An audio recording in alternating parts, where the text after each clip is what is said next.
possiamo iniziare. Buonasera, grazie per essere qui questa sera. Siamo particolarmente felici di avere David Clairbout, il cui lavoro è in mostra all'illusione della luce, Oil Workers, credo che voi lo abbiate visto. E questa sera dialogherà con un nostro vecchio amico, una nostra vecchia conoscenza, Philippe Lemichaud e Thierry Davila. Quindi lascio loro la parola e a più tardi. Grazie, andiamo di sopra. Buonasera a tutti. Allora, oggi parleremo francese perché David parla olandese e Thierry e me parliamo piuttosto francese che italiano-inglese. Allora abbiamo deciso di fare questa conversazione in francese. Alors, quelques petits mots d'introduction pour présenter David Clairbout et Thierry Davila. Alors, David Clairbout, peut-être c'est pas absolument nécessaire de le présenter. Je dirais sans hésiter que c'est un des artistes les plus importants de la dernière décennie. Depuis le milieu des années 90, il invente une œuvre très singulière qui se situe entre l'image fixe et l'image en mouvement, entre la photographie et le film. C'est un travail surtout d'installation et qui utilise de nouvelles technologies. Il y a une véritable prise en charge des technologies numériques, mais qui lui permettent de poser des questions qui se sont posées de manière universelle bien avant l'apparition de ces nouvelles technologies, des questions qui ont trait au temps, à la lumière et à l'ombre, c'est-à-dire aux questions du passage, passage de la lumière, passage de l'ombre et passage du temps, qui ont trait aussi à une sorte de réappropriation de la peinture à travers les moyens offerts par le numérique et qui portent aussi sur la construction de l'image et de la figure. Mais on aura l'occasion de revenir sur tous ces thèmes au cours de cette conversation. Et Thierry Davila est conservateur au MAMCO à Genève et il prépare une exposition, une rétrospective consacrée à David qui ouvrira en juin 2015 au MAMCO. Alors Thierry est donc conservateur au MAMCO, il est chargé aussi des éditions et il a déjà une bibliographie imposante et il a réalisé de très nombreuses expositions. Alors, je vais peut-être...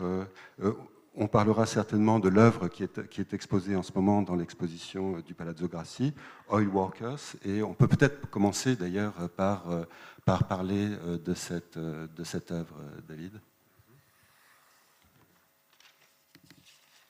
Et peut-être montrer quelque chose.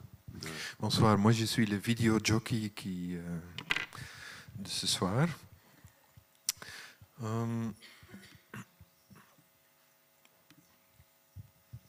Bon, c'est un titre assez long, qui est une appropriation d'un titre qui appartient à une image que j'ai trouvée sur l'Internet il y a quelques années. Oil workers of the Shell Company of Nigeria, returning home from work, caught up in, en fait ça devrait être torrential rain. Et c'est une toute petite image, je vais voir, voilà, c'est celle-là. Ça, c'est l'image d'origine de la pièce. En fait, ma reconstruction ressemble pas mal à l'original. Et en fait, c'est une image complètement non spectaculaire, mais qui a comme item qui m'intéressait beaucoup, c'est que c'est une... dans le titre, il y a l'huile, oil, le Shell Company of Nigeria, et puis rain, donc eau. Et que ça fait que le sujet de l'image sera toujours entre l'huile et l'eau, deux composants qui ne pourront jamais vivre ou marcher ensemble ou être mélangés.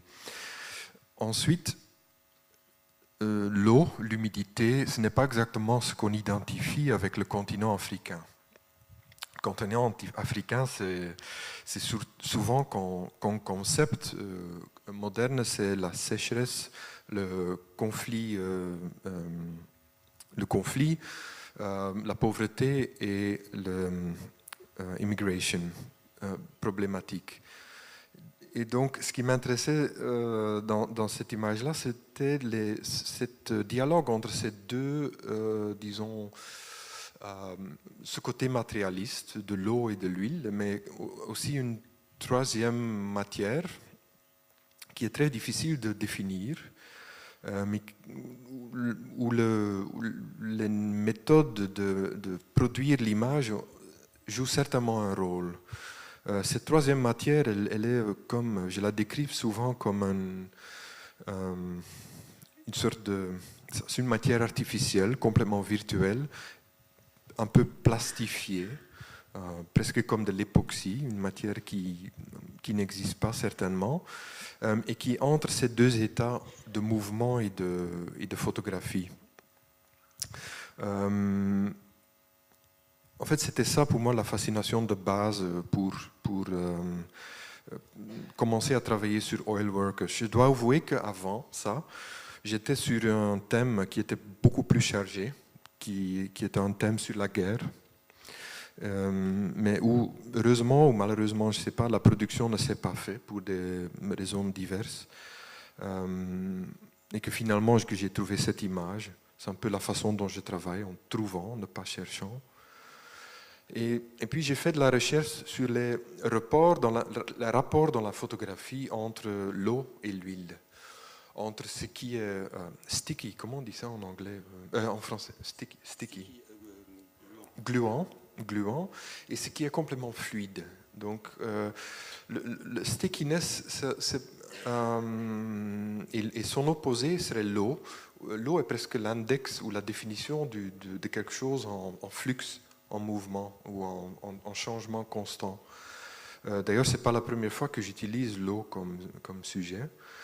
Et donc, j'ai essayé de chercher où ces deux états, ces deux matériaux se rencontrent dans la photographie, jusqu'au point de plus ou moins ne plus pouvoir faire la distinction entre les deux. Et ça, c'est en fait la recherche de base, qui est une recherche complètement simple, si vous voulez, sur les phénomènes de deux matières. Et ensuite, j'en ai fait un esquisse digital, aussi très simple, pour essayer quelle serait la durée, est-ce que ça peut fonctionner, une image pareille dans cet univers entre l'eau et l'huile. Donc là, je vous montre un petit peu ma cuisine. Et ensuite, ça c'est des images que je montre d'habitude aux étudiants. C'est moi qui est en train de construire dans la studio un setup avec à peu près 40 caméras digitales qui captent en un moment. On connaît tout ça évidemment de Hollywood, des productions diverses où cette méthode est utilisée, mais je l'utilise pour rassembler toutes ces informations sur un caractère et ensuite en faire un scan. Donc là, on voit le device complètement accompli, et au milieu, là, on voit un personnage en train d'être photographié.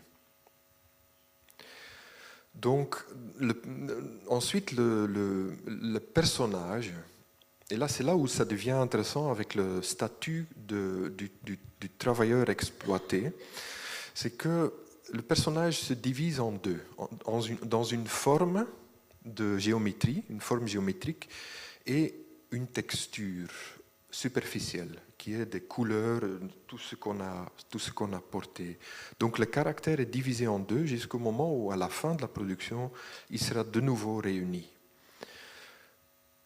Encore des détails. Là, vous voyez un état intermédiaire des pieds. Évidemment, vous remarquez des références à la sculpture. C'est pas fait pour. Ça appartient tout simplement au langage de 3D que j'utilise. Et là, vous voyez la géométrie unique de quelqu'un avant que les textures soient mises dessus. Et ça, c'est ce que j'appelle, on en a parlé déjà aujourd'hui, mais c'est ce que j'appelle mes zombies. Les zombies, c'est une enveloppe vide, sans âme, sans intestin, sans rien, mais uniquement une texture qui brille dans la lumière, n'importe quelle lumière qu'on la donne, mais qui n'a pas de yeux. Et qui en fait, pour moi, est l'équivalent digital de l'idée de la zombie, c'est le personnage pour qui ça ne fait aucune différence d'exister ou pas, ou qui ne sait pas pourquoi il est sur Terre. Puis la production des yeux, il faut le faire aussi. Ça, c'est ce qu'on appelle un clay model. C'est un modèle uniquement en matière, sans texture.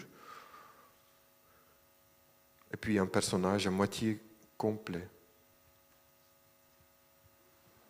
Ensuite commence la construction de l'espace, que aussi j'ai approprié de la photographie que j'avais trouvée pour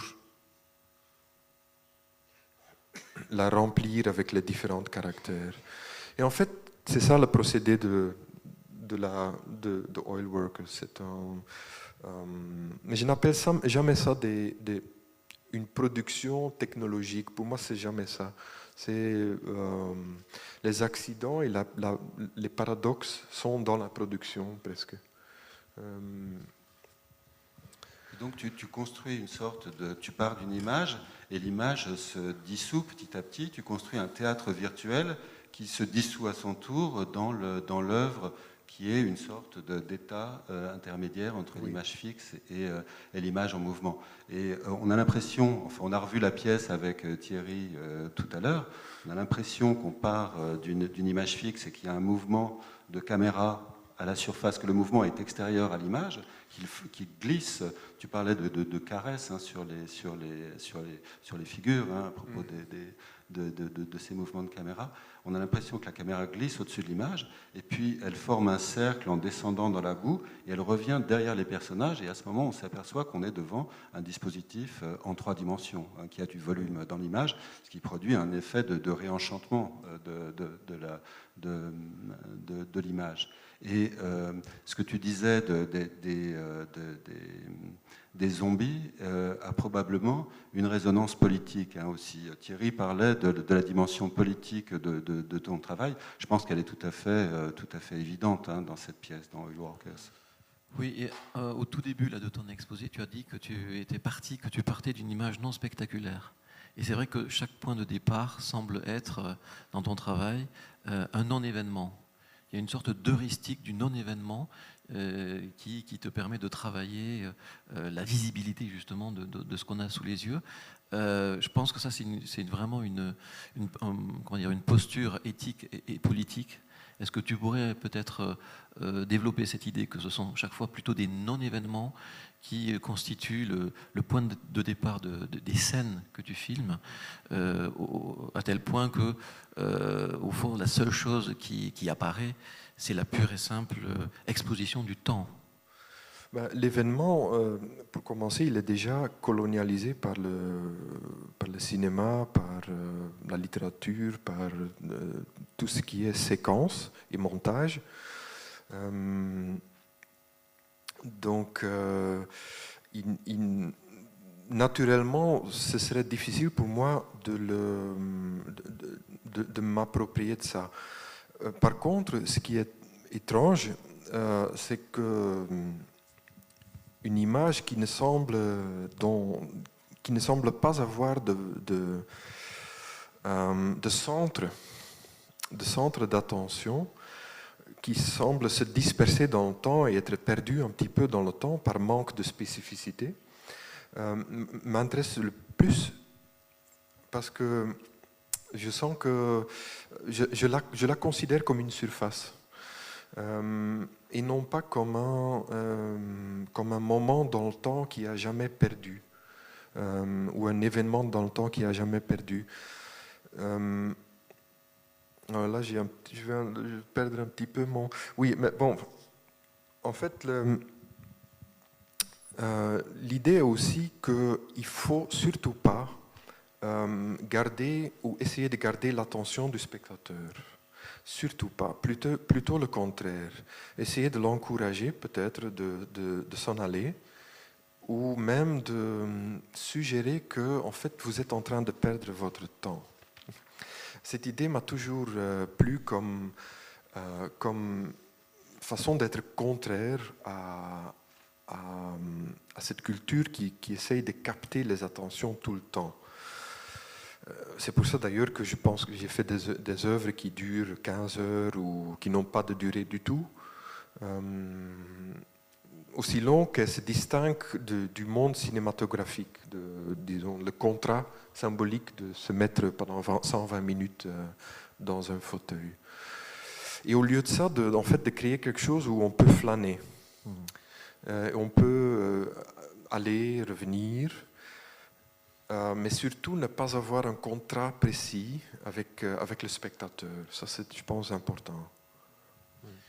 Il n'y a pas de contrat précis avec le spectateur. On est vraiment libre devant ton travail. Il n'y a pas de captation de conscience, au fond. Hein. Mais en même temps, c'est une manière subtile de remettre la question de l'attention et de la perception au premier plan. Parce qu'on est libre de passer son chemin, de regarder et de ne pas regarder, de remarquer ou de ne pas remarquer. Mais le pouvoir pas de fascination, mais de captation des images est telle qu'on revient fatalement et que l'expérience qu'on fait de l'image, c'est une expérience qui nous fait, réaliser que nous la percevons ou que nous la regardons au moment même où on la regarde. Il y a ce phénomène, tout à l'heure en regardant la pièce avec Philippe Alain, c'était frappant, le spectateur devant All Workers et devant tout ton travail, c'est qu'il regarde quand il est devant la scène projetée. Donc, il me semble que quand même, il y a dans ton travail toute une pédagogie de la perception, une pédagogie de l'attention qui va contre un certain registre du spectaculaire et qui complète peut-être aussi le fait que tu choisis des non-événements justement pour mettre l'attention pure, au fond, au premier plan.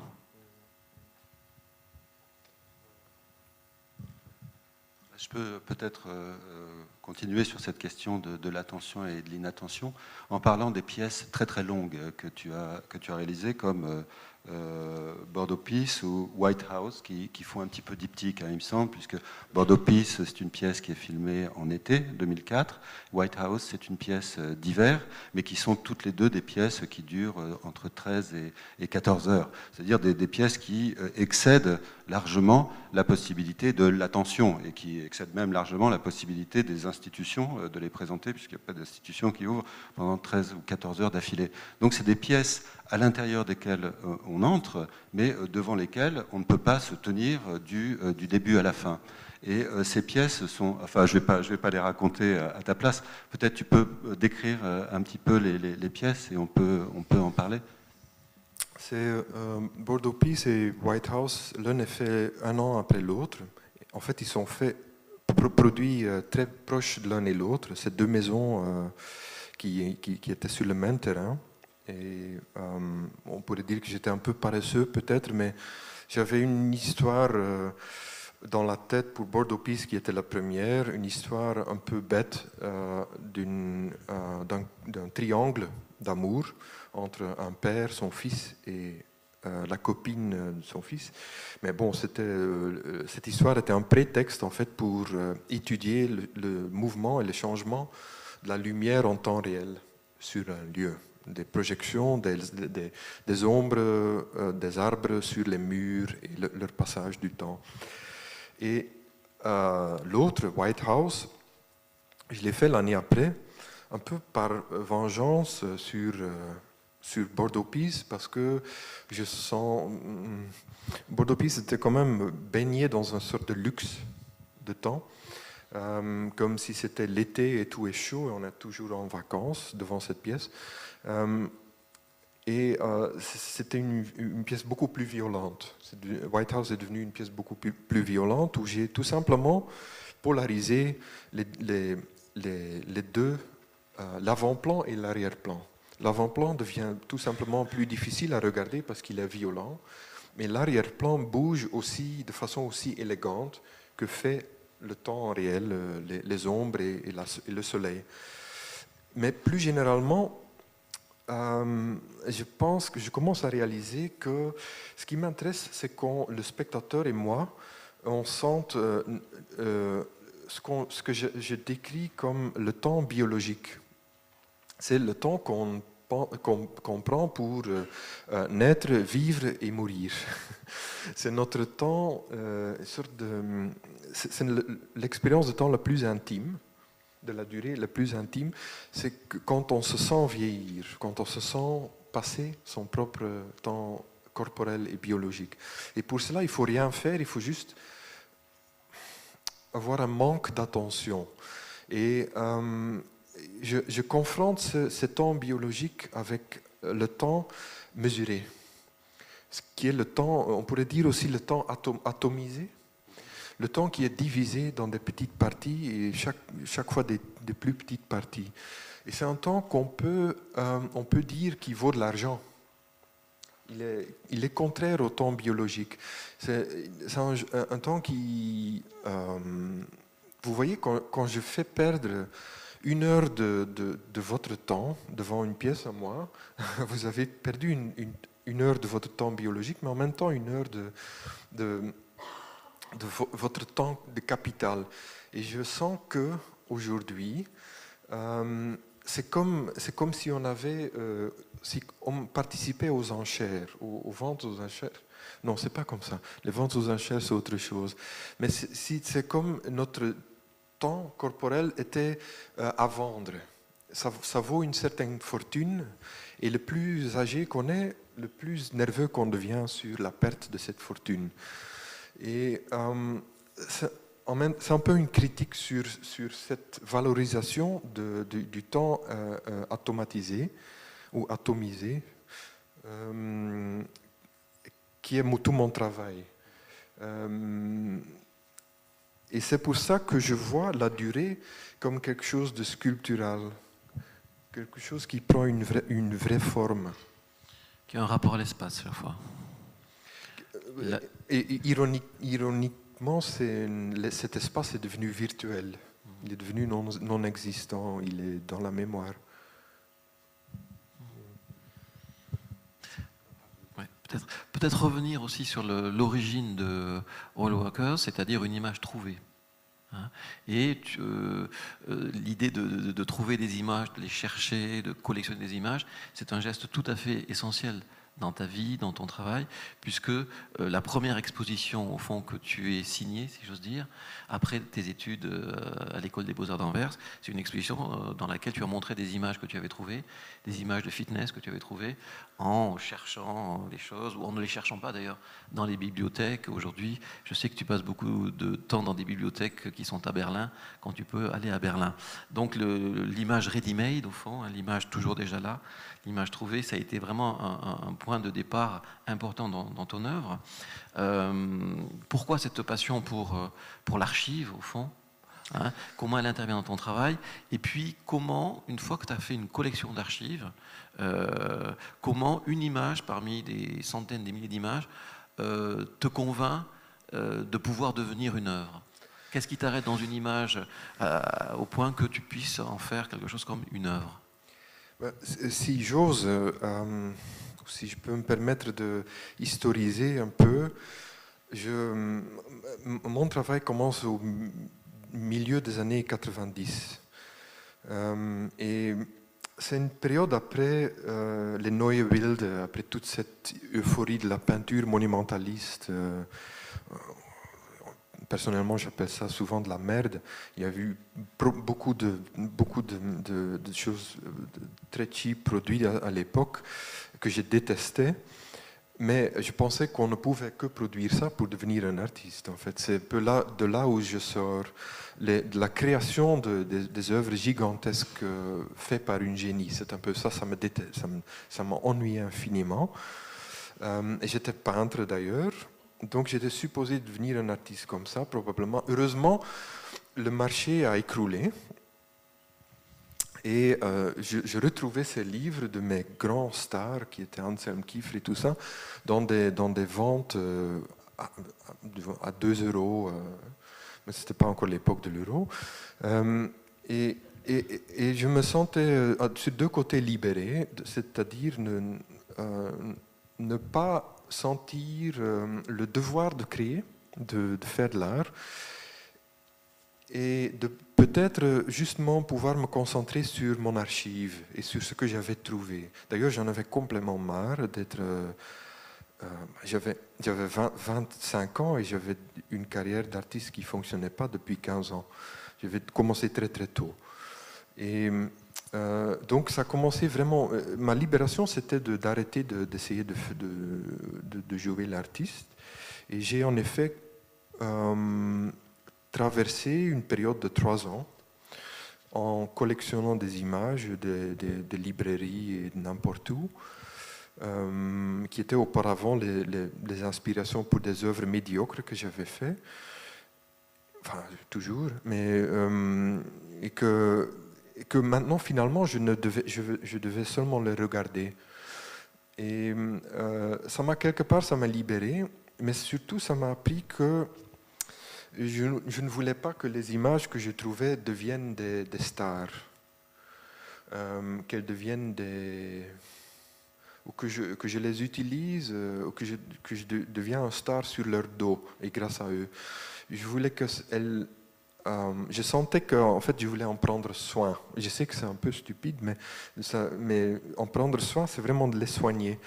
Et c'est peut-être le contraire de la pornographie, où on a un pouvoir illimité sur le sujet, même s'il n'est pas là, mais c'est ce qu'on pense. Donc c'est un peu le contraire du regard pornographique. C'est de dire, mais cet être-là, il est quand même très fragile. Il ne faut pas le jeter, il faut en faire quelque chose. Et c'est à partir de là où je pense que je me sentais un peu comme antagoniste de ce que j'appelle une génération de paranoïa. Parce que en fait, je dis souvent que le cinéma, ça appartient au paranoïa aussi. Mais je sais que c'est pas vrai, mais ça explique un petit peu mon rapport haine-amour avec le cinéma. C'est-à-dire que de trouver devant soi un monde où tout peut être accusé de quelque chose. Et je me posais la question, qu'est-ce qui se passe si rien ne peut être accusé de quelque chose? Et c'est de là où je pense que j'ai découvert ma préférence pour des images qui étaient très simples et souvent déjà archivées, ou clairement dans leur côté noir et blanc et parfois pixelisés comme ça. Ils étaient clairement dans le passé. Parce que tu fais des photocopies de ces images, je crois. Les images que tu trouves en bibliothèque, tu fais des photocopies de ces images. Oui. Tu les conserves sous forme de photocopies, de reproduction. Et surtout, j'oublie l'origine. L'origine, c'est... Mais il y a quand même un usage paradoxal de l'archive dans ton travail, parce que je ne sais pas combien tu as d'images, mais j'imagine que tu en as un certain nombre, mais tu les utilises jamais de manière sérielle. Tu en isoles une et tu repars d'une image. Et à partir de cette image, j'ai l'impression que tu dis que tu voulais pas en partir de la peinture pour ne pas créer, mais en même temps, ce que tu fais, c'est dissoudre l'image en quelque sorte. C'est partir de l'image pour aller vers quelque chose d'autre, et ça forme un cercle parce que tu reviens vers un régime d'image, mais entièrement modifié, parce qu'il est entièrement reconstruit à travers les processus de la numérisation que tu explores de manière extrêmement sophistiquée, en oscillant entre l'image fixe et l'image en mouvement. Il y a beaucoup d'œuvres qui consistent à injecter du mouvement, à faire revenir à la vie les modèles qui ont posé dans les images photographiques que tu isoles. On voit un visage qui se met fugitivement à bouger dans une image fixe. Et d'une part, j'ai l'impression que dans ce travail d'injection, de réanimation des images. Il y a quelque chose qui est absolument dans la logique de l'image numérique, où il n'y a plus de différence entre les images fixes et les images en mouvement. Dans la culture analogique, enfin dans la sphère analogique, l'image, elle était modifiée dans son ensemble, dans la séquence d'un film, dans la bande de photogrammes, chaque image est modifiée l'une après l'autre. Alors que dans la culture numérique, dans le système numérique, ce sont les éléments à l'intérieur de l'image, les pixels à l'intérieur de l'image qui bougent pour produire un mouvement local à l'intérieur de l'image. Donc d'un côté, j'ai l'impression que cette façon d'animer les images, c'est quelque chose qui a à voir avec la technologie la plus contemporaine dans la production du visible. Et puis en même temps, c'est une manière de renouer avec les idéaux du premier cinéma, hein, où il y avait cette sorte d'ambiguïté entre l'image fixe et l'image en mouvement, où brusquement, on voyait des corps qui se mettaient à bouger sur un écran et qu'on voyait s'arracher à l'immobilité. Et cet effet, Thierry a écrit un texte sur le travail de l'ombre, dans le très beau texte sur le travail de l'ombre dans l'œuvre de David. Cet effet de mouvement, c'est là qu'on rejoint la question du zombie, elle est associée à quelque chose de morbide. Le fait que les corps se mettent à bouger dans les images, c'est associé à comme l'apparition des spectres. Et il y a cet effet paradoxal de l'animation des images qui les reconduit à un statut de fantôme. Et ça, je pense que ça traverse ton travail dans l'oscillation entre les images fixes et les images en mouvement. J'essaye de travailler sur plusieurs plans sans qu'aucun des projets puisse dominer. C'est-à-dire que la structure, je ne suis pas un structuraliste, mais il y a un souci pour la structure de l'image et du mouvement qui est fondamental et qui peut être l'apparition accidentelle des images, comme si je prenais ici et là des images, elle est en fait réelle. En même temps, c'est vrai que c'est accidentel, mais en même temps, quand le résultat est là, les pièces commencent à avoir l'aura d'un chef-d'œuvre quelque part. Certainement, si on commence à le comparaître avec la peinture et avec la peinture historique, la composition, évidemment, c'est mon histoire, la peinture, mais je me rends compte aussi qu'il y a un autre élément qui joue un rôle, c'est le langage. Et même le langage parlé et réfléchi. Le langage intériorisé m'occupe beaucoup sans que j'en ai aucun contrôle. Et bien dans ce sens que si de tous ces composants de laquelle l'image est constituée, si on essayait de singulariser un et de l'enlever et de spécifier cet élément, on perdrait la poésie du total. Mais évidemment, c'est ce que probablement n'importe quel artiste essaye de faire, mais chez moi c'est très important. Et ça a à voir avec cette ambition de libérer, le statut de la photographie qui est dedans. On passe vite, on n'a qu'une seconde pour regarder, et bien voilà, je vous ai donné une photographie. Si on reste 10 minutes, 15 minutes, vous avez vous-même donné une évolution dans cette photographie, faire autre chose. Et donc le langage ce qui m'intéresse beaucoup, c'est que comme jeune artiste, j'étais vraiment très non-verbal. J'avais vraiment des problèmes à m'exprimer. Heureusement que je savais dessiner. Et ça m'a vraiment sauvé dans le sens que je pense que je savais lire dans une image tout ce que était difficilement lisible et difficilement à traduire verbalement.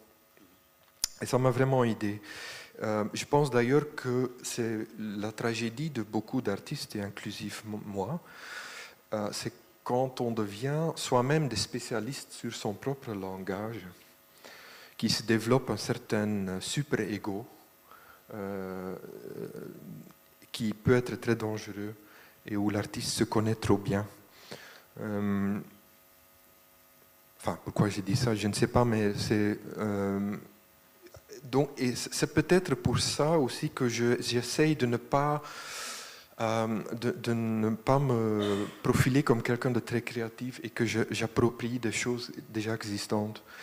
Ça fait un peu partie d'ailleurs de ce que je disais tout à l'heure avec cette génération milieu des années 90, qui fait le contraire de tous ces génies en peinture, qui ne veut pas être des génies, qui veut être des gens qui s'approprient un monde déjà existant. C'est tellement libérant. De ne pas avoir une sorte de responsabilité de base, mais de devenir après l'histoire. D'ailleurs, on est tous comme ça aujourd'hui. Est-ce qu'on pourrait regarder l'autre pièce qui appartient à la collection ici, parce qu'elle pose des questions justement un petit peu différentes de celles qu'on vient de voir, et elle est tout à fait magistrale. Elle a été montrée ici il y a 3 ans.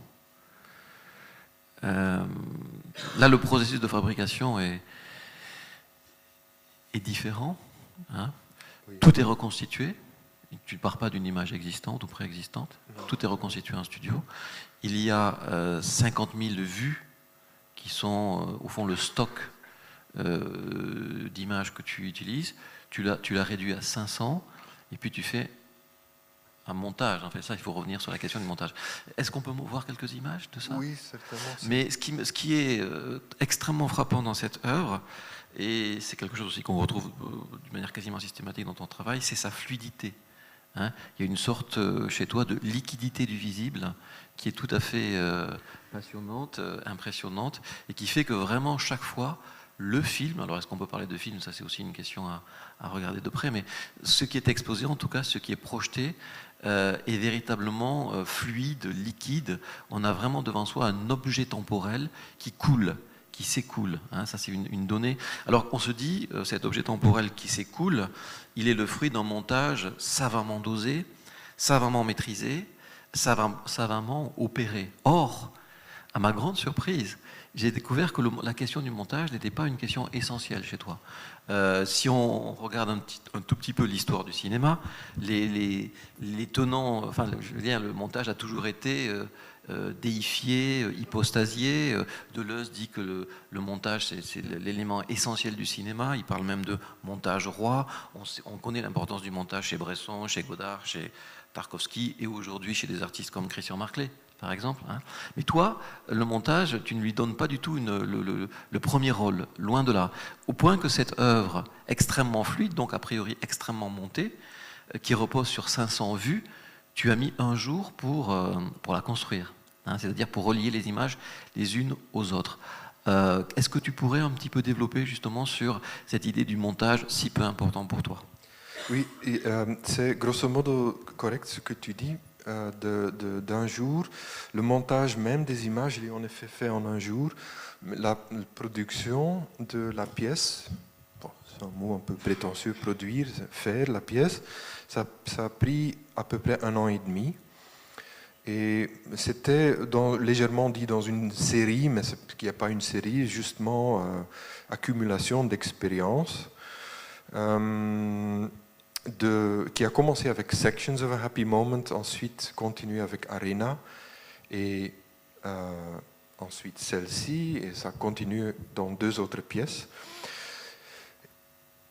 Mais je vais vous un peu montrer dans la cuisine de chez moi, comment je cuisine. J'avais déjà l'expérience d'une pièce que j'avais commencée en 2005, Sections of a Happy Moment, qui était une histoire sur une famille chinoise, un portrait d'une famille chinoise devant des bâtiments sociaux. Et cette accumulation d'expérience m'avait donné l'idée de faire un pas de plus, et c'est d'inclure un élément qui est complètement non contrôlable, c'est les oiseaux. Algiers Sections of a Happy Moment, l'élément clé, c'est les oiseaux. Les oiseaux, c'est aussi une définition très accessible de mouvement. C'est l'index du mouvement. C'est un oiseau qui est dans le ciel, ce sera toujours un instant d'une seconde. Et donc, il y avait comme ça plusieurs choses qui me fascinaient à travailler avec ça. J'ai commencé à chercher un lieu qui était un lieu soit en Égypte, à Caïro, mais finalement qui est devenu un lieu dans le Casbah d'Algiers. Et quelqu'un m'avait trouvé, qui faisait des recherches pour moi, qui m'avait trouvé cette pièce de football, ce petit terrain de football où des jeunes vont jouer, et qu'ils ont improvisé comme ça derrière eux un cloisonnement qui en même temps, ça pourrait être une prison aussi, mais qui n'en est pas un évidemment. Ça sert au ballon de ne pas s'échapper. Et puis donc j'ai fait un plan pour mettre des caméras partout autour des toits. Et ce qui était très important pour moi, c'était aussi de pouvoir photographier d'en haut. Parce que les oiseaux, je voulais en faire un élément de contrôle. Un élément comme si c'était Dieu, non pas Dieu, mais le chef, ou le militaire qui contrôle en fait tout ce qui se passe en dessous. Et pour moi, ça me faisait penser au regard que l'occidental a vers the Westerner, on dit ça comme ça, sur les immigrés. Toujours, c'est de contrôler, de voir s'ils ne vont rien voler, si ça devient pas chose un peu suspect. Le suspect, là, on est de nouveau dans la culture du suspect, où j'essaie systématiquement de libérer ça. Et donc les jeunes petits voyous, comme on peut dire ça en français, ils devenaient mon sujet. Et les oiseaux devenaient l'élément de contrôle. Et c'est pour ça que le Casbah d'Algiers, ça n'a pas d'autre raison que ça, en fait, servait bien, parce qu'il y avait beaucoup de maisons autour et en haut, et en bas en plus. Donc ça, c'est des images très techniques, des triangulations, je pense qu'on appelle ça, pour ensuite dans la studio pouvoir continuer. Ça, c'est une image de studio où j'ai invité une personne. Ce monsieur-là, c'est pas un acteur, c'est un monsieur qui a un restaurant marocain à côté, mais qui est très beau et qui est le personnage principal dans Algiers, qui donne une pièce de pain à manger à une mouette, oui. Mais la mouette, elle est déguisée. C'est it's a pigeon, a white pigeon. Mais je pouvais pas utiliser de pigeons blancs parce que ce serait un poids énorme symbolique. Donc les mouettes, c'était le second best. Mais il y avait une autre raison pour les mouettes. Les mouettes ont les yeux très agressifs. Et très clair, et ça peut faire peur, les mouettes, ça peut effectivement aussi attaquer. Et donc, ça c'est la première mise ensemble de 5 caractères qui, en fait, en réalité, n'ont rien à voir. Ils se connaissent pas.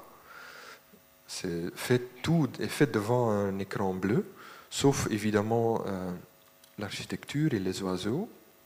Les oiseaux, d'ailleurs, c'est une collection de 4000 images que j'ai fait en hiver à la plage, où il y a beaucoup de mouettes, pendant des journées ensoleillées avec un beau ciel bleu, pour ensuite facilement pouvoir ça, c'est des techniques digitales simples. Hein. Et là, on voit un garçon, c'est un de mes voisins. et le résultat. Donc, toutes ces corrélations entre la lumière, ces garçons et les mouettes, c'est entièrement figé. Mais je dois avouer que c'est vraiment fait sans storyboard. Donc c'est un peu le côté un peu fou parfois, c'est que je n'ai pas de storyboard en tête. D'ailleurs, mes assistants me reprochent toujours ça. Qu'à la fin, je ne sais toujours pas qu'est-ce que je veux exactement. Et donc l'histoire se forme pendant la production. C'est un peu paradoxal avec tout le travail. Mais je suis un amoureux du travail. J'aime travailler longtemps parce que je trouve que le travail, il coûte cher. Et de montrer en temps réel que le travail n'a pas coûté cher, mais qu'il a été en abondance, je trouve que c'est important. Parce que c'est le contraire de l'efficacité. C'est un peu un travail d'amour au lieu d'un travail d'efficacité. Hein, ça, c'est des images de mouettes. Et puis, sélection des mouettes. Et évidemment, cette façon de travailler, ça permet d'inventer des histoires un peu impossibles, comme les mouettes. J'appelle ça les mouettes arrogantes, ils ne prennent pas l'effort de voler, mais ils se posent devant les caractères. Et ça, c'est une image. Donc ça, c'est le montage dont tu parlais un jour. Ça, c'est vraiment du montage. Ça, c'est du montage. Et ça, c'est... quand je suis venu au moment du montage, je suis déjà tellement épuisé de toute cette production que je ne veux même pas prendre beaucoup de temps. Donc c'est pour ça que Mais ce qu'il faut peut-être dire, pour compléter tout ce que tu viens d'expliquer, c'est que la scène qui est exposée un peu comme un slideshow dure 1 seconde, et l'œuvre, c'est au fond la tentative d'épuisement de cette seconde. C'est-à-dire la tentative de rendre compte, l'impossible tentative de rendre compte d'une seconde de la vie des hommes. Hein. Donc c'est un projet, de ce point de vue-là, aussi tout à fait passionnant, et qui comporte une partie sonore, chose qui est plutôt rare dans ton travail. Si j'ai bonne mémoire, c'est une des rares pièces donc sonorisées, hein, pour laquelle tu as commandé la musique. Oui. Alors, est-ce que tu peux justement nous dire pourquoi il y a cette musique-là, pourquoi elle a été commandée, et quel statut tu donnes justement au son, à la musique dans les pièces qui sont sonorisées? Donc, les composants les plus importants, c'est évidemment ce regard suspect et qui est comment on dit ça, contrebalancé par un regard complètement innocent d'un événement qui n'a rien de spécial et qui est même un événement heureux. C'est d'ailleurs, vous essayez de faire un film sur le bonheur, c'est très difficile. Et je voulais que ce soit un ping-pong entre ce regard de contrôle, que je trouve, qui est toujours le regard de ce qu'on appelle le regard du big other, le grand autre. Dans la psychanalyse, on appelle ça le regard du grand autre. C'est tout ce qu'on suppose qui est plus grand, mais qu'on ne sait pas. C'est un élément d'inspection qui peut vous corriger à n'importe quel moment. Et le contraire de ça, c'est de ne rien avoir à cacher, d'être content entre soi dans un petit groupe sans ne rien faire de mal ou de suspect. Et évidemment, il fallait pour ça une forme. Et l'instant, il bénéficie d'une chose capitale, c'est qu'il ne peut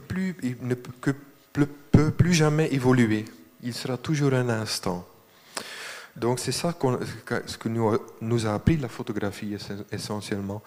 C'est qu'il ne changera jamais de caractère. Et la continuité par le montage d'images de cet instant où, au fond de ça, n'évolue rien, mais quand même, la durée même, elle ne peut pas prévenir que dans toi, comme spectateur, il y a quelque chose qui évolue. Et même si ce n'était que l'expérience que toi, comme spectateur, que tu as, tu sais mieux lire l'image, tu sais mieux ce qui se passe. Tu peux même contrôler l'image mieux qu'au début du film. Donc tu accumules un certain pouvoir sur l'image. Et ça déjà en soi, c'est une transformation. Donc la durée même, elle fait son propre montage, si vous voulez. Et le son dans Algiers Sections of a Happy Moment, c'est un peu un cheap trick, c'est un peu une solution bête. D'ailleurs, c'est souvent dans le cinéma, la musique, c'est la solution bête, non? C'est quand on ne sait pas comment faire pleurer, on met de la musique. Maintenant, j'exagère un petit peu, mais je voulais vraiment qu'elle ait une fonction de base, presque aussi bête que, disons, tous ces films de vacances qu'on a produits sur l'ordinateur, où on met en séquence des images qui n'ont rien à voir l'un avec l'autre. Ah oui, mais on a trouvé encore une chanson de ABBA, ça correspond à cette époque, ce sentiment, on met cette chanson, hop, on a une continuité. Et je voulais que cette continuité ait aussi ce caractère un peu gratuit. Non, pas un peu, mais tout à fait gratuit. Qu'il n'y ait pas de haut et bas dans l'émotion. Et c'est ça ce qui est important, ne pas avoir une émotion, pas avoir un climax. Je trouve tout à fait vraiment fascinant de regarder ce que tu appelles ta cuisine, hein, dans le montage des films, parce que je pense qu'il s'agit de films. D'abord, je pense qu'il y a vraiment une question de montage, hein, puisque en fait, pour Eisenstein, le montage, ça commence à l'intérieur du cadre, à l'intérieur de l'image. Et je pense que l'image est entièrement montée. Enfin, c'est le cas de la Algiers Piece. Oui, c'est peut-être enfin on peut appeler. C'est une question de définition, hein, mais je pense qu'il y a un travail, de montage. Et je pense, tu demandais si c'était des films tout à l'heure. Je pense que si on revient à l'étymologie du mot film, oui, ce sont des films. Les films, c'est la pellicule qui se forme à la surface du lait quand elle est en train de sécher. Et la manière dont tu décrivais Oil Workers au début, avec le rapport entre l'eau et la boue, je pense que c'est une manière de montrer la texture même de la constitution du film. Et dans cette matière qui est en train de sécher, qui est entre le liquide et le solide, il n'y a plus que des figures sans intériorité qui apparaissent, c'est-à-dire des zombies. Et ces figures, c'est absolument fascinant de voir comment tu construis entièrement ces figures qui ont l'apparence de la réalité, mais qui ne renvoient à aucune intériorité. Et c'est probablement, dans ton texte, tu cites la manière dont Maxime Gorky a vu les premières images de cinéma, et il disait « on est au royaume des ombres, je n'ai vu que de la grisaille ». Et c'est une expérience morbide, très insolite qu'il fait quand il voit les premières images. Et peut-être le gris, le travail sur la gamme des gris dans tes pièces, qui sont souvent des pièces grises, et qui vont vers la disparition, enfin là Thierry pourrait en parler plus que moi, elles ont à voir avec cette expérience qui a été l'expérience primitive du cinéma. Et là, dans le Algiers Piece, on voit apparaître les ombres. Alors les ombres des corps, qu'est-ce que c'est, hein? C'est dans la peinture le signe de la enfin dans Dante, hein, c'est le signe quand les corps ont des ombres, ça veut dire qu'ils sont réels. Alors qu'est-ce que c'est que le statut de ces ombres qui apparaissent dans tes films? Et ça rejoint exactement ce que tu disais tout à l'heure, c'est-à-dire que sans qu'il y ait de fétichisme de la technologie chez toi, la technologie ne te fait pas peur. Et tu ne la déifies pas, mais tu ne la fuis pas non plus. Le fait d'utiliser des ombres, c'est un geste tout à fait archaïsant, au fond, pas dans le mauvais sens du terme. Et tu utilises les ombres avec une technologie qui est extrêmement contemporaine, justement parce que il semblerait quand même que tu veuilles rendre, au fond, l'œuvre actuelle proche de ses ancêtres, c'est-à-dire proche des premières images du cinéma, ce que disait Philippe Alain. Cette conjonction des temporalités, l'extrême contemporain, l'archaïque, c'est quelque chose qu'on retrouve très souvent dans ton travail, et ça c'est tout à fait passionnant. C'est-à-dire qu'il y a une sorte d'anachronisme constant dans ce que tu filmes, enfin, dans ce que tu donnes à voir, dans ce que tu exposes. Je dois avouer qu'au début, quand je commençais avec les premières animations simples comme Ruurlo et Kindergarten, au milieu des années 90, je connaissais les frères Lumière, par exemple, mais je n'étais pas vraiment conscient du cinéma primitif comme étant une fascination de base. Donc j'ai dû redécouvrir ça moi-même. Moi, à l'époque, j'ai fait ça dans des... c'est probablement mon origine de dessinateur, graphiste et peintre, c'est que je savais distinguer facilement entre l'arrière-plan et l'avant-plan. Et que je disais, bon, le cinéma contemporain, disons du dernier demi-siècle, c'est une histoire de l'avant-plan. C'est l'avant-plan et la littérature. Ça mène nécessairement à la nervosité parce que c'est fondé dans une idée de réalisme. Et je me intéressais toujours aux témoins, aux éléments de témoins qui ne sont pas... c'est un peu le contraire de l'acteur. L'acteur joue et performe, même si l'acteur est une image abstraite, mais le témoin, il est tout simplement présent dans l'image. C'est un peu la fascination du lait ou de l'arrière-plan dans le repas de bébé, où les arbres bougent, et que c'était considéré, non, on ne sait pas comment c'était considéré, mais on pense que c'était considéré comme l'index de la vie même. De l'animation. C'est un des moments rares, primitifs, où la vie coïncide avec l'animation même. Qui est un peu l'amour fondamental pour l'animation, pour l'idée de donner de la vie à une image. Oui. Je ne vais pas t'interrompre, mais il y a des pièces de 1996 et 1997, Ruurlo, Boom, où tu as filmé précisément le mouvement des feuilles des arbres. Mais en fait, on sait très bien qu'au début du cinéma, autour de 1897, les spectateurs, ce que regardaient les spectateurs, ce n'est pas les avant-plans, c'est les arrière-plans. Ils regardaient comment ça bougeait, comment les arbres bougeaient à l'arrière-plan. Ce qui veut dire que le regard, il n'était pas du tout focalisé sur le premier plan, et il ne fonctionnait pas du tout sur le schéma de la perspective à point de fuite. C'était pas du tout ça. C'est une chose qui est apparue en fait avec le travail sur la profondeur de champ. J'ai l'impression qu'avec les moyens du numérique, on retrouve cette défocalisation du regard qui fonctionne plus sur un principe de perspective, atmosphérique.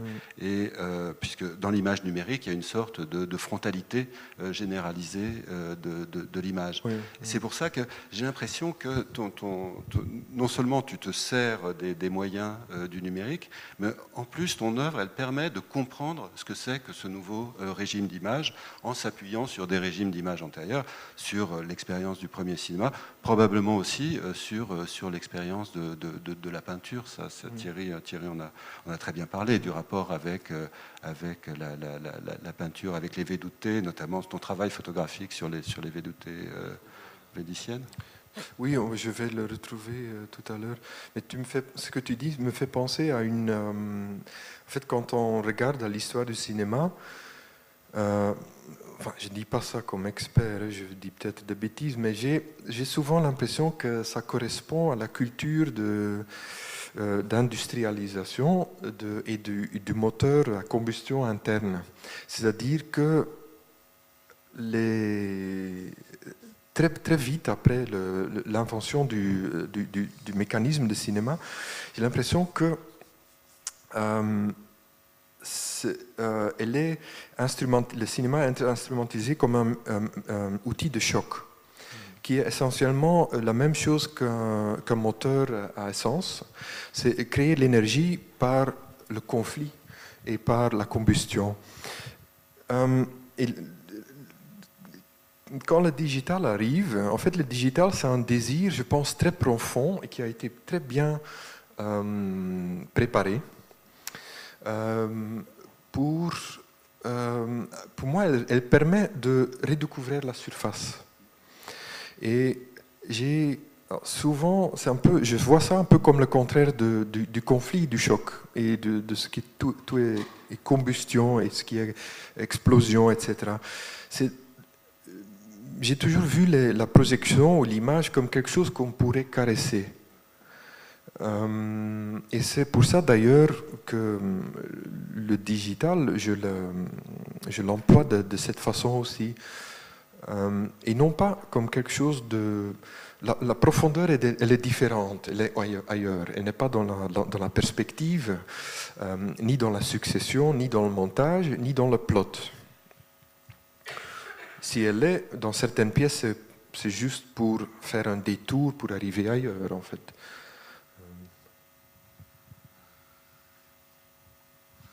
Est-ce qu'on pourrait regarder tes premières images, au fond, tes toutes premières images qui ont pour sujet Venise, justement? J'ai essayé de trouver. Mais je pense que ce qu'il n'y a pas dans ton travail, il y a du montage dans ton travail, ce qu'il n'y a pas, c'est le champ contre champ. C'est remplacé par une dégradation insensible entre les différents états de l'image. Donc en fait, c'est la rhétorique du montage entre les plans qui disparaît. Mais le montage à l'intérieur du plan, il existe. Je pense aussi que la culture de l'objectif, donc de la lentille, non, lentille, c'est pas toujours un correct. De lens, l'objectif, c'est un regard de pouvoir aussi. Hein. C'est un regard, c'est une fenêtre, ça crée une fenêtre. C'est une fenêtre sur laquelle on a une vue sur quelque chose. Et c'est toujours, c'est comme on dit dans la cartographie, ceux qui font la cartographie, c'est ceux qui ont le pouvoir. Mais ceux qui font les images, c'est aussi ceux qui ont le pouvoir. Et je pense que cette culture se dissout de petit en petit. Et je dis toujours, quand j'ai un peu trop bu, mais pas maintenant, donc je ne sais pas si j'ose dire, qu'on retourne vers une sorte de culture de pictorialisme pur. Ça ne sera certainement pas comme ça, mais où l'objectif va disparaître, où on va parler d'images comme idées, purement comme idées. C'est ce qui se passe déjà quand très concrètement sur le champ de production de cinéma, on commence déjà à négocier comment on va faire disparaître l'acteur. Comment on va utiliser des scans et comment on va... En fait, la prévisualisation va évoluer en produit final. Hein. C'est d'ailleurs la culture du jeu, de gaming, etc. Ils sont déjà très loin là-dedans. Et je pense que donc l'objectif, il ne sera plus qu'un concept. Ça, c'est Cat and Bird, ça, c'est Boom, ça, c'est Ruurlo, c'était un des premiers. Oui, c'était naïf en plusieurs sens. Au tout début, là, on parlait de la question de l'attention, de la perception, de l'imperceptibilité, de l'inattention, dans ce jeu entre la lucidité et l'attention flottante, au fond. Mais voilà une œuvre près de laquelle on pourrait passer sans s'apercevoir du travail que tu as fait à l'image. C'est-à-dire que le bruissement de l'arbre, on pourrait très bien ne pas le remarquer. Toi, tu laisses le spectateur libre de circuler, de regarder ou de ne pas regarder. C'est une œuvre extrêmement, j'allais dire, démocratique, en tout cas, qui est très libératrice, hein, et qui fait aussi une grande confiance en l'humain, en le sujet, puisque tu lui proposes quelque chose et tu as confiance en lui pour qu'il remarque quelque chose qui est à peine perceptible, justement. Donc dans cette pédagogie de la perception, de l'imperceptibilité, de l'attention, de l'inattention, il y a vraiment une grande générosité, je trouve, de ta part, une grande confiance en le regardeur. Je pense que ça coïncide un peu à l'époque, au milieu des années 90, où l'image projetée se libère de nouveau, peut-être on pourrait dire la deuxième fois, dans le musée, ou dans l'espace, ce que j'appelle le musée, c'est l'espace du flâneur. C'est un espace où on peut bouger libérément. Et où que cette photographie en noir et blanc d'une époque lointaine devient un tableau. Mais ça, c'est un statement un peu risqué parce que entre le mouvement image et le tableau, il y a beaucoup de différences. C'est prétentieux de dire que ce soit des peintures aussi. J'aime pas tellement cette idée. Mais ce que je retiens de ça, c'est qu'à cette époque-là, on commence à pouvoir projeter facilement sur les murs des galeries et des musées. Et je pense que c'est une période de libération, quelque part, où l'espace cinéma se dirige vers l'espace muséal, et que ce contrat de cinéma, il disparaît. Il n'est plus nécessaire parce qu'on n'a pas l'espace noir, on n'a pas les banques, on n'a pas comme ici, le dispositif qu'on a ici. On est assis et on regarde. On est libre de flâner. Et pour moi, quand je pense à cette liberté, en même temps, ça veut aussi dire que je ne vous veux pas. Peut-être vous ne voulez rien de moi comme tableau, mais peut-être je ne veux rien de vous comme étant spectateur. Et donc, c'est une sorte d'idée libérale. On n'a pas vraiment besoin de nous deux. Moi, je suis là comme tableau, vous êtes là comme spectateur, mais si vous voulez, entrez. Et ça, c'est une différence avec disons, avec le montage dans documentaire ou dans des films d'artistes politiques ou pseudo-politiques, où tu as besoin de t'asseoir et de rester jusqu'à la fin pour comprendre le narratif. Et ça, j'en voulais vraiment pas. Quelquefois, tu sollicites le spectateur de manière plus active. Par exemple, il y a eu des pièces, tu as fait des pièces interactives avec des capteurs de présence qui déclenchent quelque chose dans l'image. Donc c'était une façon de lier plus intimement l'image et puis l'image projetée et puis le spectateur. Ou alors quand tu utilises les systèmes de casque aussi, c'est une manière de capter l'attention du spectateur, de l'immobiliser, hein, puisque pour porter un casque, il faut être immobile. Il y a eu toute une génération qui a essayé et réussi dans certains cas de, est-ce qu'on peut dire, sensorialiser le regard. Soit en vidéosculpture ou en autre chose, en plusieurs. Et je pense que je fais partie d'une génération qui est désillusionnée dans ça, qui ne croit pas dans ça, mais qui ne veut pas abandonner le sensoriel, mais plutôt comme mémoire. C'est pour ça que j'ai parlé du temps biologique au début. C'est les quelques outils dont nous, les producteurs d'images, ont encore un certain pouvoir. C'est-à-dire qu'on peut créer des dispositifs où on rappelle des choses très concrètes, soit dans le son, soit dans la mémoire, soit dans le vent ou dans le soleil, ou dans des phénomènes très basiques que expérience l'être humain. Et ça a ses limites aussi, parce que ça ne permet pas vraiment d'entrer dans une certaine histoire spécifique. Ça sera toujours des histoires plutôt générales. me semble que Bordeaux Peace, c'est une très belle illustration de ce rapport des différentes temporalités qui se rencontrent. Kant faisait une distinction assez utile entre ce qu'il appelle le cours du temps et l'ordre du temps.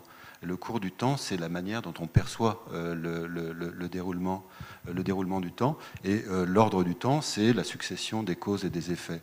Donc c'est le mouvement, le flux du temps numérique qui rencontre le temps perceptif du spectateur qui est à l'intérieur de l'espace, qui peut entendre les dialogues quand il met le casque, oui. Et quand il enlève le casque, il est à l'intérieur de l'espace naturel qui correspond à ce qui est montré dans les images, qui est l'espace ambiant en fait, oui. du film. Oui. Bordeaux Peace, c'est un peu un projet de exhaustion, comment on dit ça, d'épuisement, pour donner à l'arrière-plan, l'avant-plan en fait, hein, et de se rendre compte de ce que c'est le passage du temps. Il faut peut-être expliquer comment le film est fait. C'est fait, Bordeaux Peace est fait en à peu près 75 courts-métrages qui ressemblent être un court-métrage. Donc on a l'impression de voir des répétitions d'un court-métrage, mais en fait c'est à chaque fois un nouveau film qui est filmé, il dure à peu près 11 minutes, et à chaque fois il est filmé à 11 minutes plus tard dans la journée. Donc la lumière change un tout petit peu, presque imperceptible, mais l'idée c'était quand je vois ce film à midi, et je reviens le soir et je le revois à 5 heures, je vois la même histoire, qui est toujours aussi ennuyante, mais la lumière et le temps a vécu avec mon propre temps comme être humain. Et c'était un peu ça, oui. Il y a la succession mécanique des séquences qui répètent les mêmes dialogues, et puis l'écoulement du temps avec la lumière qui change imperceptiblement. Donc je pense que là, on a vraiment quelque chose comme cette opposition entre le cours du temps et l'ordre du temps. Oui. Et au fond, c'est un cadran solaire, parce que si on était capable de regarder 14 heures de diffusion de ce film, on suivrait la course du soleil. Donc Et j'ai pensé, suivant peut-être en concluant sur ce qu'on a dit, de vous parler un petit peu de quelque chose que j'ai commencé à travailler dessus. Ça, ce que vous lisez là, c'est le titre. Et les 1000 ans, The Course of 1000 Years, ce n'est pas une erreur, ce sera effectivement une partie intégrale de la pièce. Olympia Stadium, Real-Time Disintegration of the Berlin Olympia Stadium over the course of 1000 years. Ce ne sera pas un film, évidemment, il n'y a pas un film de 1000 ans, mais ce sera un programme d'ordinateur qui va... c'est un peu la continuation de Bordeaux Peace, mais en excessif. Qui va couler en synchronisation avec le temps réel à Berlin et la météo réelle à Berlin. Et qui va progresser pendant 1000 ans sans intervention humaine. Évidemment, il y a un aspect ironique un peu, surtout quand on connaît les recherches que faisaient les architectes du Troisième Reich sur la ruine et la fascination de dessiner, de développer les bâtiments qui devaient encore être construits à l'envers, en rêvant de leur ruine d'abord et en essayant de s'imaginer comment elle serait en ruine pendant 1000 ans, ce qui est l'ultime beauté d'un bâtiment. Et ça m'a donné l'idée de créer en temps réel une sorte de vengeance sur des idéologies prétentieuses, comme des idéologies. Comment essayer de construire en 3-4 ans un bâtiment ou un royaume qui va durer 1000 ans. C'est ça toujours l'ironie dans le modernisme et dans les idéologies explosives du moderne, de cette prétention de penser qu'en 4 ans on va pouvoir construire quelque chose qui va rester une éternité. Et donc le projet est simple, il consiste en un mouvement elliptique autour du stade olympique qui est, grosso modo, c'est à peu près 180 piliers identiques qui ont été faits avec une précision et avec une identique qui me fait penser au digital. C'est le 1 et le 0 et le 1 et le 0, c'est des répétitions à l'infini. C'est un bâtiment qui a été fait comme un algorithme. Et avec l'idée qu'on se perd dedans et qu'on ne soit pas nécessairement convaincu de la grandeur de l'Empire, mais qu'on n'ait même pas le choix d'être convaincu, qu'on est absorbé dedans. Et évidemment, c'est une architecture qui est extrêmement photogène, qui a prouvé d'ailleurs Leni Riefenstahl et son équipe, et qui fascine à aujourd'hui. Et la seule raison pour laquelle ça n'a pas été bombardé, c'est que c'était en dehors de Berlin. Et ça n'avait pas d'importance stratégique. Mais en fait, c'est un bâtiment qui est très fragile et qui va se désintégrer facilement. Et à ce moment-là, je suis en train de faire des études scientifiques. Moi, je ne suis pas capable de faire des études scientifiques, mais je parle à des gens qui sont des experts en matériaux et en architecture et en biologie, pour voir comment est-ce que la nature va approprier l'architecture. Combien de dizaines d'années ça va prendre avant que les arbres soient au milieu du stade olympique.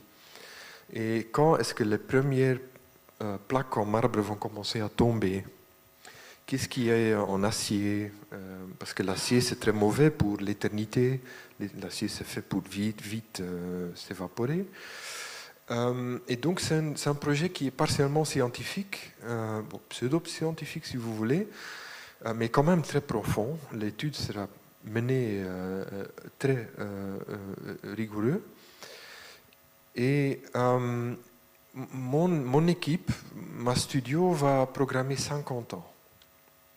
On n'est pas capable de programmer, ou je suppose qu'on n'est pas capable de programmer plus que 50 ans, parce que tout simplement, on ne sait pas, c'est très difficile de deviner. 50 ans, c'est faisable. Et j'ai ici un modèle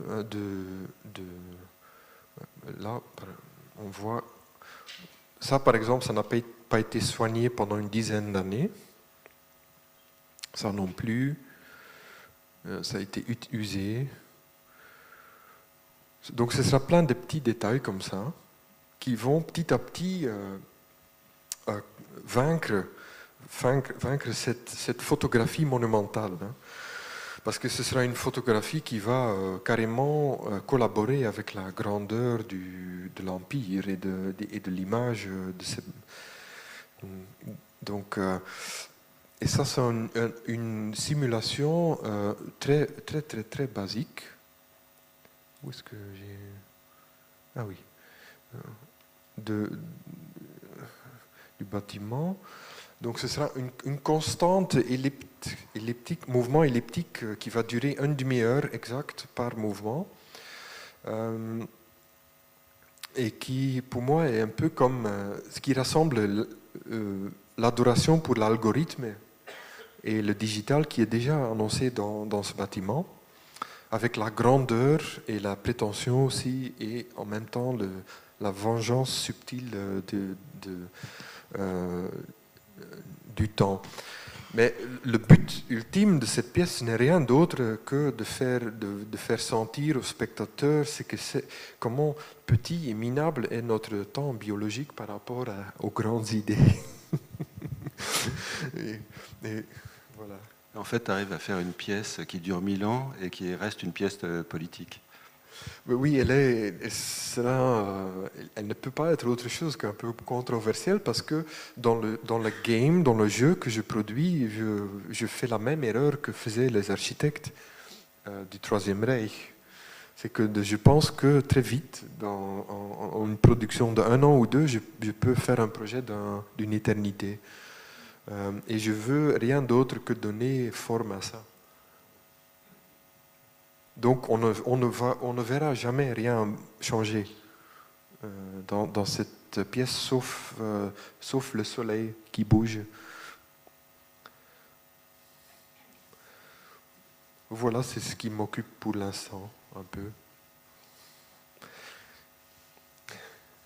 Peut-être on peut demander au public s'il y a des questions que vous pouvez poser en italien.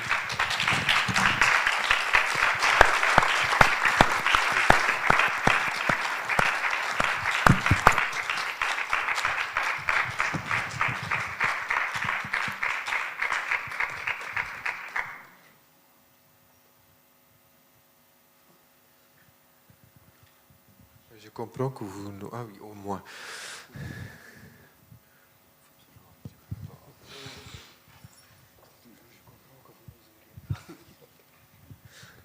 Io volevo chiedere a David che rapporto ha col suo archivio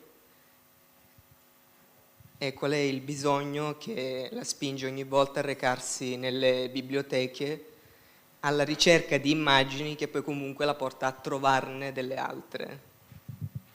Grazie.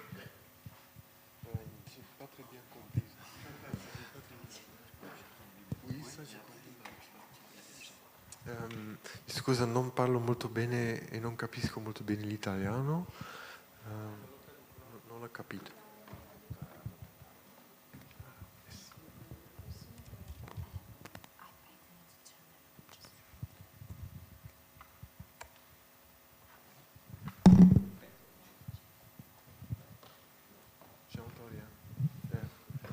Ah oui, sì.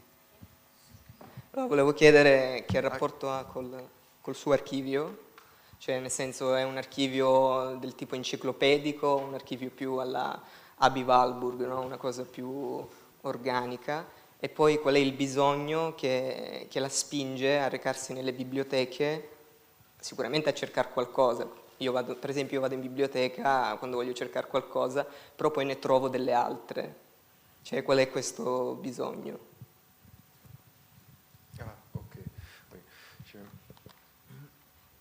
Donc, grosso modo, la question est pourquoi je vais dans les bibliothèques. Est-ce que c'est quelque chose d'organique sans but précis ou est-ce qu'il y a une but de recherche précise?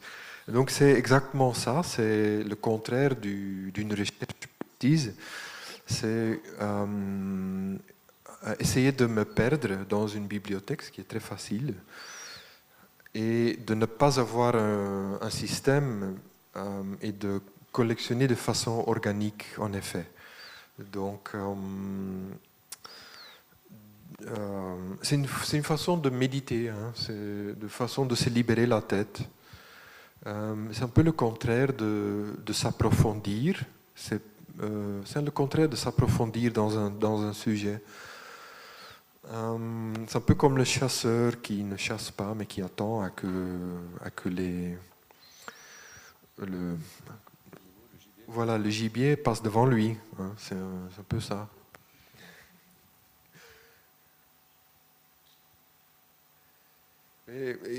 Parfois, je remarque que je commence à lire. Et chaque fois que je commence à lire, je me dis, oh, il faut arrêter, fermer le livre. Mais très souvent, d'ailleurs. Je lis quand je suis fatigué et quand je ne suis pas fatigué, je observe. Oui. Mais une fois que ton archive est constituée, est-ce que tu la regardes à nouveau? Est-ce que tu te plonges dedans régulièrement? Oui. Maintenant, je fais un sorte de Facebook avec des likes dans mon propre archive. Donc, on connaît autre chose que des likes, hein, ça n'existe pas ça. On connaît ce que ça. Et donc, j'en ai des millions des images et je suis en train de faire une catégorisation en 3. Donc, un est yes, et l'autre est so, et l'autre est no.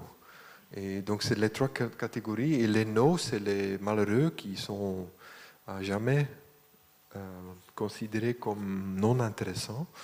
Et les yes, c'est peut-être, il va se passer quelque chose avec ça. Donc, il y a quand même une certaine catégorisation aujourd'hui. Mais je dois dire que c'est très difficile de chercher sur l'Internet par rapport à la recherche ou non-recherche dans les librairies. Je ne sais pas exactement pourquoi. On en a parlé cet après-midi. Mais il doit y avoir quelque chose... évidemment, dans la librairie, tout est déjà catégorisé. Sur l'Internet aussi, mais j'ai toujours le sentiment que le Big Other, le grand autre, veut que... c'est donc l'algorithme, le grand dieu de l'Internet, hein, le grand algorithme, il pense savoir ce que je veux voir. Et donc je suis un peu paranoïaque quand je fais des recherches sur l'Internet. Et comme tout le monde, hein, on connaît tout ça quand on fait des recherches sur Google, on a nos méthodes d'essayer de contrarier ce grand autre, the Big Other, en faisant des combinaisons de recherches par mots bizarres parfois ou différentes. Mais le fait reste que quand on cherche sur l'Internet, on cherche par des mots et par le langage. Et donc que Dieu, Internet, utilise ça pour vous donner des réponses. Et ça me donne un peu, ça me rend un peu mal à l'aise parfois. Aussi, sur l'Internet, tu es dans un monde où tout a une certaine adresse IP. On pourrait dire que ça apparaît, ça disparaît, et c'est fluide, néolibéral, blablabla. Mais en fait, ça tout a une adresse assez spécifique sur l'Internet. Et l'idée, ce que je trouve intéressant, c'est que dans la librairie conventionnelle, qui avant avait ce rôle-là, aujourd'hui, pour moi, elle ne l'a plus. Elle est comme flâneur, je me comporte comme un flâneur, elle est devenue un système organique parce qu'elle est un ancien système qui, pour moi, ne fonctionne plus. La bibliothèque, oui. Et pourquoi? Parce qu'elle est numérisée? Parce qu'elle est, en fait, c'est beaucoup plus efficace d'aller lire sur l'Internet des choses. La bibliothèque, c'est plus lent, c'est plus... Il y a aussi une mémoire dans la bibliothèque qu'il n'y a pas sur l'Internet. Ton travail il est très lié à la question de la mémoire aussi. Oui, la mémoire sur l'Internet, c'est l'algorithme de nouveau. Hein,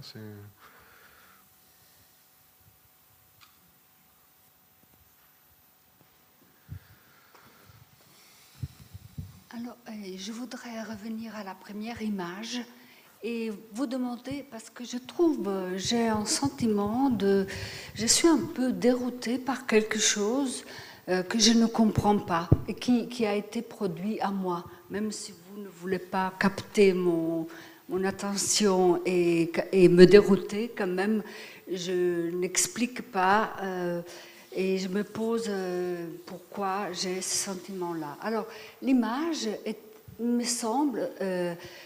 elle me semble construite.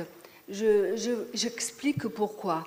Alors, vous avez parlé de la fluidité de l'eau qui passe, qui bouge, le mouvement, tandis que les personnages sont immobiles et regardent vers nous.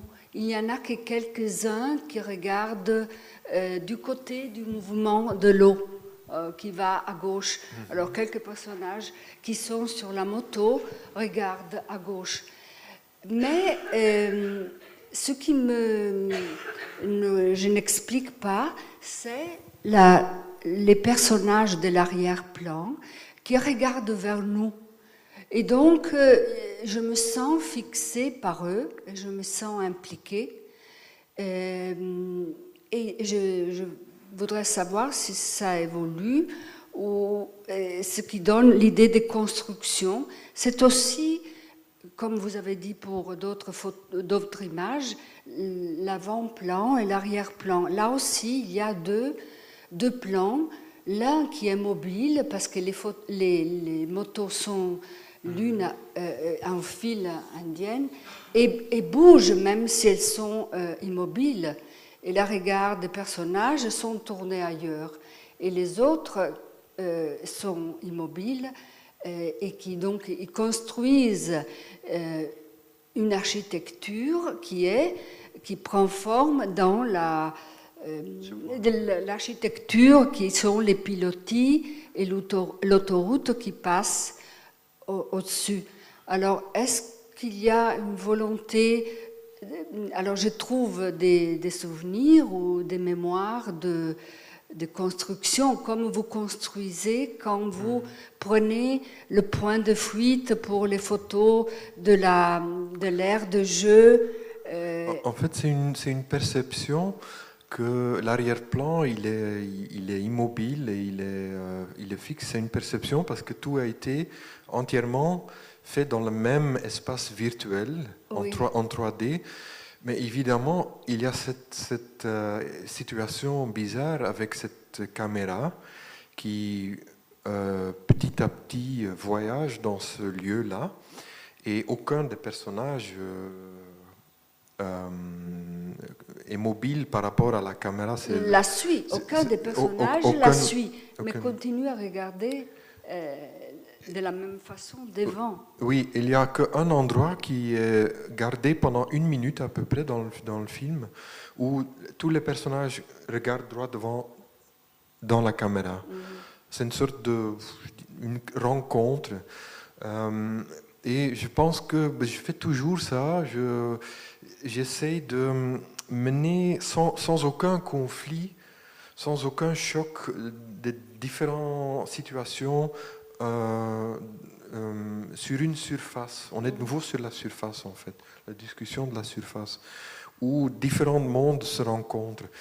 Et l'image en style, pendant 1 minute, elle continue imperceptiblement vers une image qui est une image en mouvement ou en 3D. Et c'est comme, je vois toujours ça comme une rencontre pendant 1 minute avec quelqu'un. Et aussi long que l'image est en mouvement, il y a quelque chose qui est extrêmement pacifiant avec l'animation. C'est que aussi long qu'on est du mouvement, c'est comme on est des bébés, aussi long qu'on sera pacifié. On n'aura pas peur que du côté morbide que dont parlait Philippe Alain, c'est que tu es confronté à ce qui se passe si tu arrêtes. Et ça aussi, c'est présent là-dedans. Mais donc, structurellement, c'est un espace homogène. Donc, il n'y a pas d'image plate et 3D différent, c'est un espace.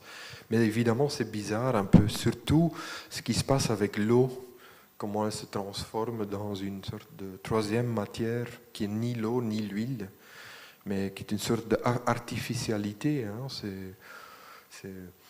Aussi, ça, on n'a pas parlé de ça, mais trouver forme à l'artificialité, je trouve intéressant. C'est une façon de dévoiler l'artifice et le procédé aussi. Ou peut-être pas tellement le procédé, mais de dire, moi je suis une construction, je suis faux. N'essayez pas de regarder à moi comme, maintenant je parle comme image, mais comme une suspension of disbelief. Et une autre question concerne il y a plusieurs images qui montrent une foule, disons plusieurs personnages qui occupent l'espace, comme le Kinderheim que vous avez montré et l'aire de jeu, le football, de basket de Alger. et celle-ci aussi. Alors, ce côté archaïque que Thierry Davila citait avant, il me semble qu'il sort à travers ces images où des personnes petites ou grandes, mais en tout cas qui sont pleins d'humanité, occupent cet espace. Oui. C'est qu'ils ont... je veux toujours avertir, je pense, visuellement, contre la disparition de cette humanité et la numérisation. Dans Algiers Sections of a Happy Moment, cette conversation entre le contrôle et l'intimité est en faveur de l'intimité et du non contrôlable.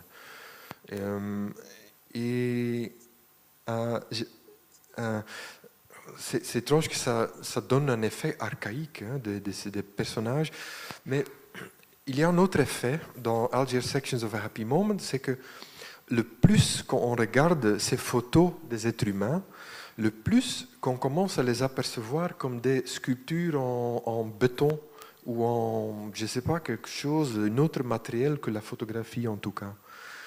Et ça m'intéresse de voir, et ça c'est ça le langage, non?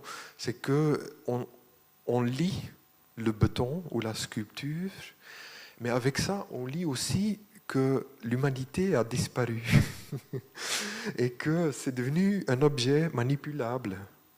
Donc il y a une qualité de la photographie, après 15 minutes peut-être, ou à la fin du film, qui est disparue et qui n'est plus de l'ordre de la photographie.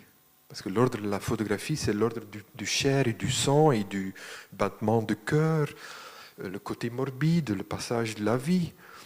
Mais après avoir vu 500 images dans Algiers Sections of a Happy Moment, elle est devenue d'un autre ordre contrôlable. Oh, c'est peut-être un monde auquel j'ai du pouvoir. Si j'ai vraiment accès à toutes ces caméras, ces êtres humains sont devenus des objets en acier, je ne sais pas quoi. Peut-être quelque chose de liquide ou autre chose, mais ils ne sont plus humains.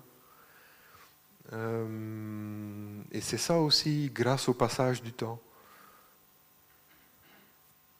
C'est important, c'est une bataille contre la perte, comme Hölderlin disait toujours. Il faut ouvrir ce lac qui gèle tout le temps. Il faut toujours le casser avec un stick. J'aimerais vous provoquer un petit peu. C'est-à-dire que donc vous mélangez très bien artifice et réalité. Et déjà, la réalité est très difficile à décodifier. Et vous proposez une sorte de manipulation du réel, quelque part. Mais pourquoi vouloir manipuler notre regard?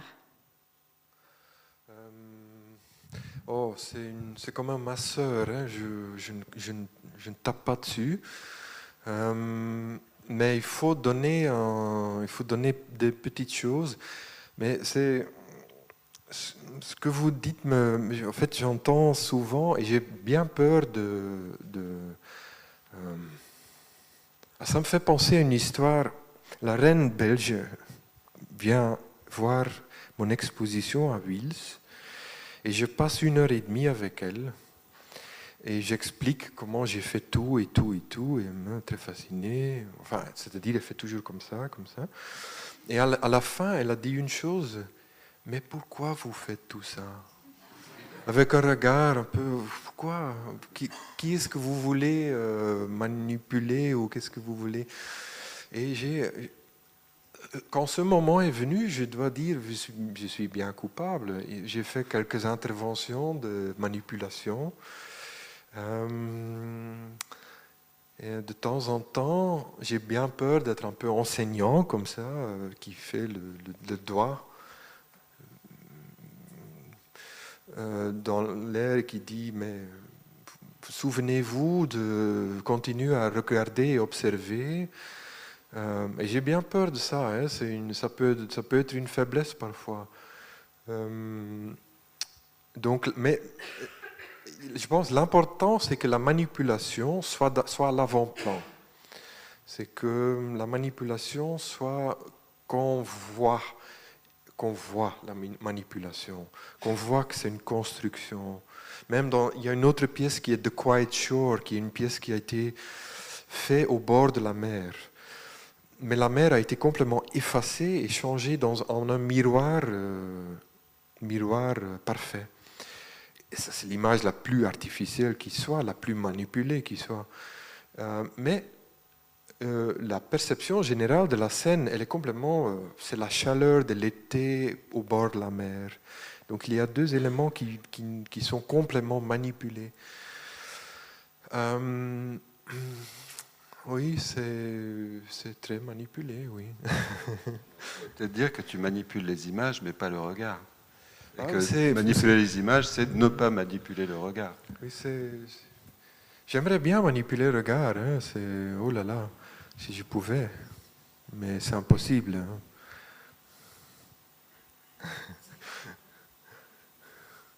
J'aimerais bien qu'on voit exactement ce qu'on veut qu'on voit.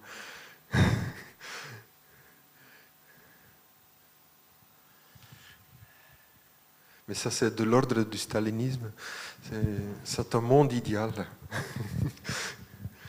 Buonasera. Sono qua. Non parlo bene francese. Ok. Ah oui, il faut que je mette les... Oui. Ok, in alcuni suoi lavori si parla o almeno credo, si parla del rapporto tra l'occidentale con qualcosa di esotico, direi. Per esempio, lei ha detto che nel video di Algeri si cerca di... lei parla dello sguardo dell'occidentale sugli immigrati, ma la sua intenzione è quella di lanciare un messaggio politico o è veramente la scelta di quelle immagini è veramente solo un pretesto per realizzare un lavoro tecnicamente eccellente? Okay. Merci pour cette question. Je résume. Par exemple, Algiers Sections of a Happy Moment, avec les oiseaux, avec les mouettes. Quel est le rapport entre le politique ou la politisation et est-ce que c'est un message politique, si je vous ai bien compris ou pas? Et en fait, non. C'est justement d'empêcher que ça puisse devenir un message ou que ça puisse devenir politisé. C'est comme un effet de magnet, de polarisation. Dans la polarisation, quand on pense à la polémique et la polarisation, on pense toujours au conflit. C'est-à-dire un moment où ces deux énergies opposées vont commencer à s'abattre, et vont commencer à se litiger, à entrer dans un conflit. Et à ce moment-là, on peut parler d'une politique.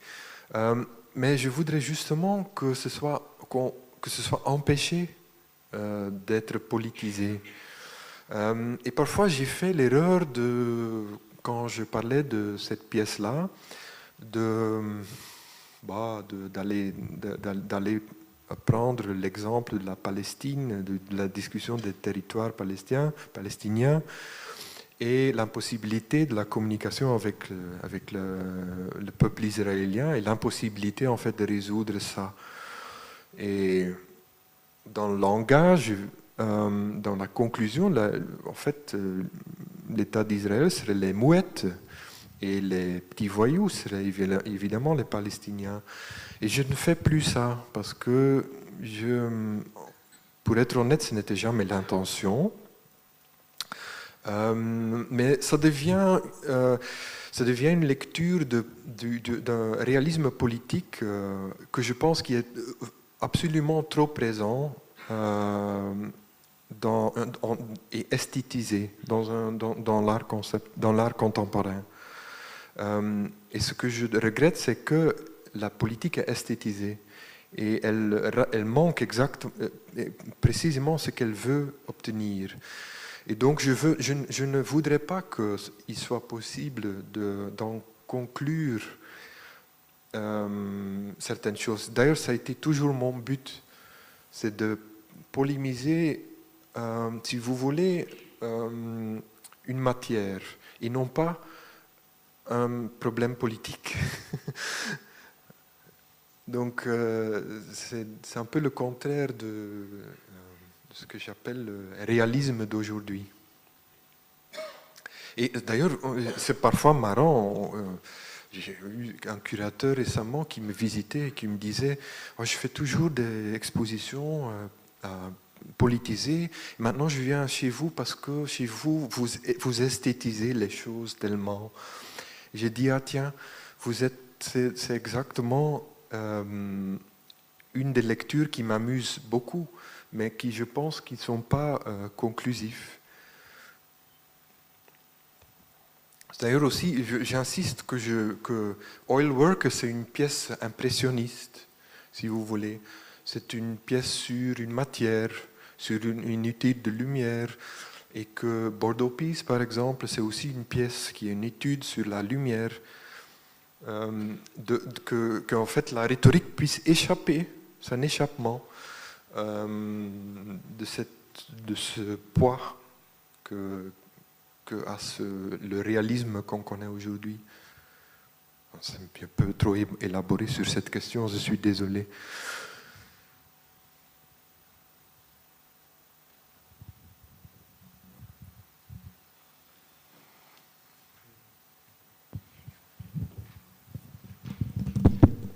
Plus de questions?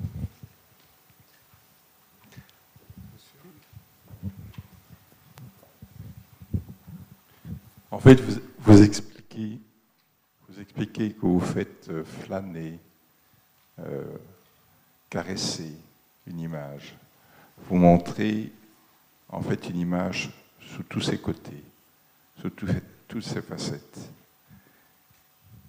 Mais l'image est objet, enfin, c'est surface. Et pourquoi est-ce qu'on n'arrive pas à toucher la personne? Donc, celui qui regarde, lui change dans son intérieur. Mais l'intérieur de la personne, on ne le voit pas, parce qu'il ne bouge pas. Peut-être il doit être vidé avant qu'on puisse avoir cet effet-là. En parlant du zombie, hein, il doit être transformé d'être humain en objet avant que ça prend place. D'ailleurs, je pense que quand une image est en mouvement, on ne peut pas espérer d'avoir un contact. On peut espérer d'avoir un contact dans la mémoire.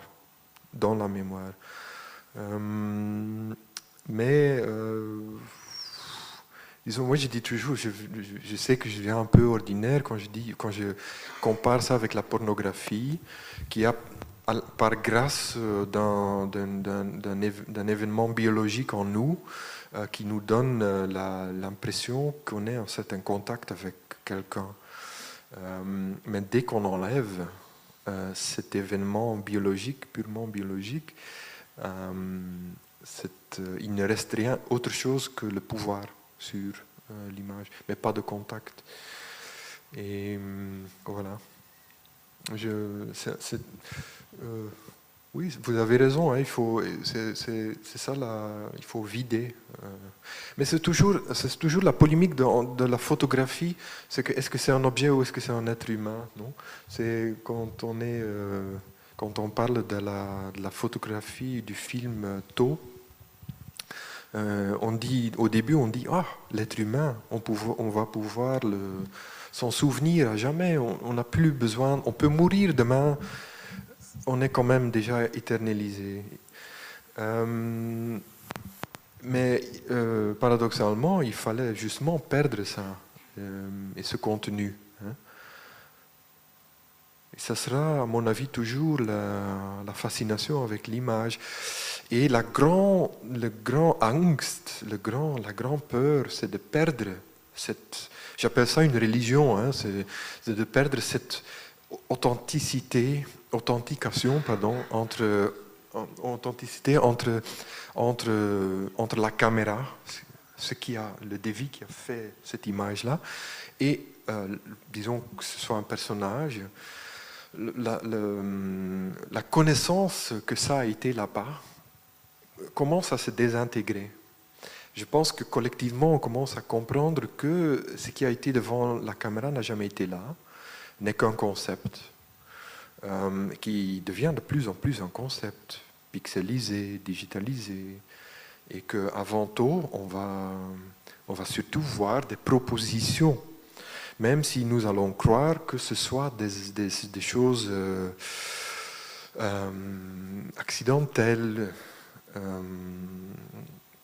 comment ça s'appelle ce terme? Contingency en anglais, contingent, d'une vie où tout peut se passer. Ça va petit à petit se transformer dans une vie qui va être servie sur un plateau. Monsieur, est-ce que vous voulez ça comme proposition? Est-ce que vous voulez autre chose? Et c'est un peu, en tout cas chez moi, la peur qui vit. Mais je pense collectivement aussi. Maintenant, je vais de nouveau trop loin.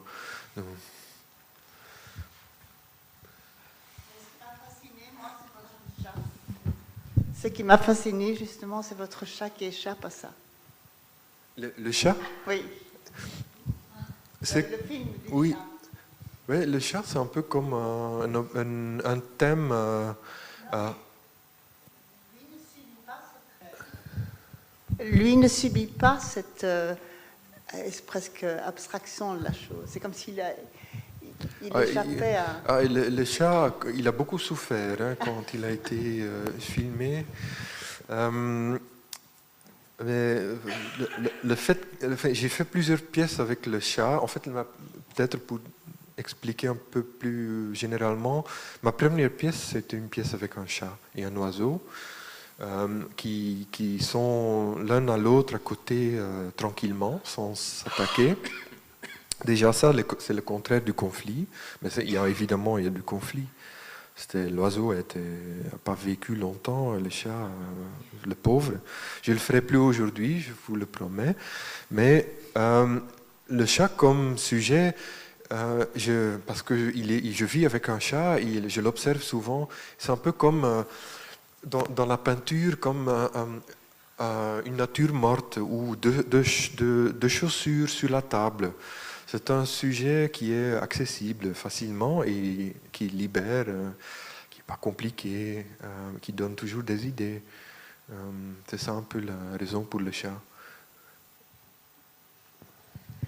Grazie a tutti per essere stati qui questa sera, grazie a David Clervaux, Philippe Alain Michaud, Thierry Davila, e nel salutarvi vi ricordo che i nostri appuntamenti sono sempre molto numerosi al teatrino, tra concerti, incontri, trovate sempre tutto sul nostro sito oppure iscrivendovi alla nostra newsletter. In particolare vi segnalo che da questo lunedì 15 inizia un nuovo ciclo di incontri tra grandi direttori di musei su appunto queste tematiche, sul futuro dei musei nel XXI secolo, e questo lunedì 15 alle 18 inauguriamo con il nostro direttore Martin Bethenot e Alain Seban, direttore del Pompidou.